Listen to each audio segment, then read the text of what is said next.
Hello प्यारे बच्चों, biochem academy में आप लोगों का स्वागत है। तो हम श्याम सर आप लोगों को बायोलॉजी के बारे में बताएंगे। आज हम पढ़ रहे हैं कोशिका, अर्थात शुरुआत हम करेंगे कोशिका से। कोशिका होता क्या है? कोशिका के बारे में सबसे पहले समझ लीजिए कि जिस प्रकार किसी मकान को बनाने के लिए एक छोटे छोटे ईंटों की ज़रूरत पड़ती है, सेम उसी तरह हमारे शरीर को बनाने के लिए एक कोशिकाओं की क्या पड़ती है, जरूरत पड़ती है। अर्थात यहाँ पर अगर कोशिका का डिफिनेशन देखा जाए तो इंग्लिश में cell is a smallest structural and functional unit of life. कह क्या रहा है? सेल मतलब कोशिका, कोशिका मतलब है ये मतलब एक, स्मॉलेस्ट मतलब सबसे छोटी, स्ट्रक्चरल मतलब होता है संरचनात्मक,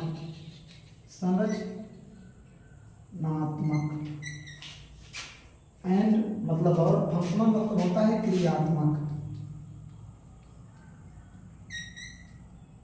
यूनिट मतलब होता है इकाई, ऑफ लाइफ मतलब जीवन की।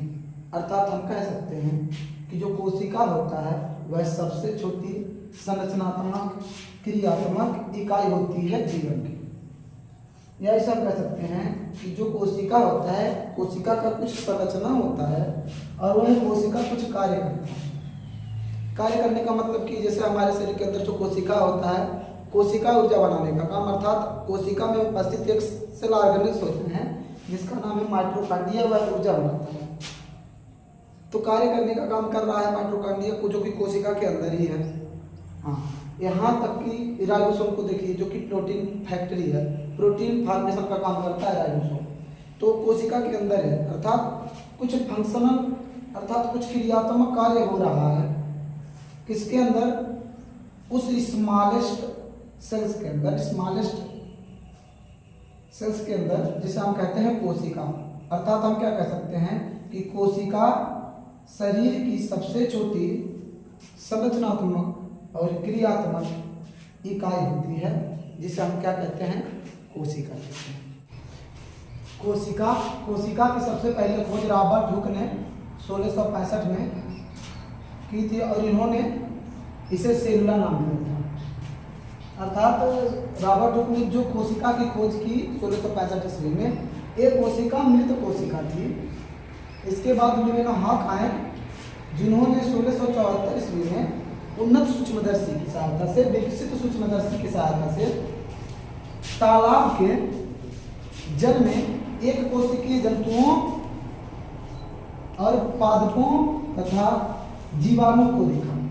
मतलब ये जो ल्यूवेन हॉक थे 1674 ईस्वी में, उन्होंने सूक्ष्मदर्शी बनाया था। उस सूक्ष्मदर्शी से तालाब के पानी में जंतुओं को भी देखा, पादप कोशिकाओं को और जीवाणु को भी देखने का काम, अर्थात जीवित कोशिकाओं को देखने का काम ल्यूवेन हॉक ने 1674 ईस्वी में किया। और रॉबर्ट हुक ने 1665 में जो कोशिका खोजी थी वो पेड़ की छाल से, जो मधुमक्खी के छत्ते के समान दिख रहे थे उनके माइक्रोस्कोप से, उन्होंने उसे छोटा कमरा कहा और वो कोशिकाएं जो रॉबर्ट हुक द्वारा खोजी गई थी वो मृत कोशिकाएं, जो कि 1665 ईस्वी में खोजी गई थी। इसके बाद मार्सेलो मैलपीगी 1671 में आए। इन्होंने सबसे पहले पादप कोशिकाओं का क्या किया? स्टडी किया, अध्ययन किया। फिर इसके बाद रॉबर्ट ब्राउन ने 1831 में केंद्रक का खोज किया, जिसे हम कोशिका का दिमाग कहते हैं। इसके बाद जे प्रुकेंजे ने 1839 में कोशिका में स्थित जो तरल जैविक पदार्थ था उनको ये जीव द्रव्य नाम दिया। क्या नाम दिया? जीव द्रव्य। फिर यंग स्लाइडन आए 1838 में। इन्होंने जंतु कोशिकाओं में देखा कि जंतु कोशिकाएं सभी कोशिकाओं के ही बने होते हैं। और तीसवान भी आए 1839 में। इन्होंने पादप के अंदर देखा कि जो पादप बने हैं एक कोशिकाओं से बने हैं, इसलिए इन्होंने इन दोनों ने मिलकर के एक सिद्धांत दिया जिसे हम कोशिका सिद्धांत कहते हैं। लेकिन इन्होंने आगे बढ़ा नहीं पाए।